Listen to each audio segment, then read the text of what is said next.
సరిపోయిందా?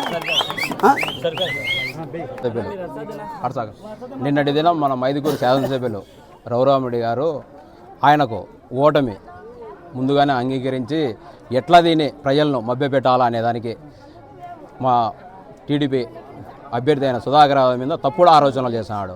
ఆయన 2011లో రాజకీయాల్లోకి వచ్చినాడు. నువ్వు 2000 నిన్ను మా ఊరు పక్క గ్రామం నేను 2004 నుంచి నీ రాజకీయాలు, నీ హత్యా రాజకీయాలు అన్నీ నాకు తెలుసు. 2009లోనే నువ్వు చాపాడు మండలంలో దాదాపు 12 బూతులు రిగ్గింగ్ చేసినావు.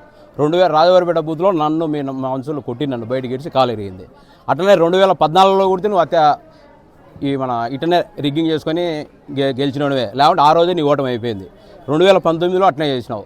ఇప్పుడు చిన్న ఎగ్జాంపుల్ మీరే సాక్ష్యం. 2021లో స్థానిక సంస్థల ఎలక్షన్లో, ఎంపీటీసీ ఎలక్షన్లో ఆ రోజు మా భార్యన అతను ఎంత తీసుకున్నాడో మీరే చూసినారు, ప్రత్యక్ష సాక్షి. ఆ రోజే నీ ఓటమి అయిపోయింది.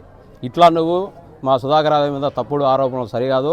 నీకు ఈరోజు ఛాలెంజ్ చేస్తున్నా, 269 బూతులలో నువ్వు ఎక్కడ ప్రశాంత వాతావరణం ఎలక్షన్ జరిపించే మా సుధాకర్ 20,000 మేరతో గెలుస్తాడు. నువ్వు ఓటమి అంగీకరించి ఇట్లా తప్పుడు ఆలోచన కులాల మధ్య చిచ్చు పెట్టి ఫ్యాక్షన్ ప్రోత్సహించినాడు. ఇవి అనేది నీకు తప్పుడు పనులు. ఈ మానుకొని ప్రశాంత వాతావరణంలో ఎలక్షన్ సహకరించాల్సిందిగా కోరుతున్నాము. నువ్వు చాపాడు మండలంలో ఏదైనా దౌర్జన్యాలు చేయాలా అనే ఉద్దేశం ఉంటే ఆ దౌర్జన్యాల గురించి మేము సిద్ధపడినాం. ఏ దానికైనా ఈ సూర్యునికి పోయే ప్రసక్తే లేదు.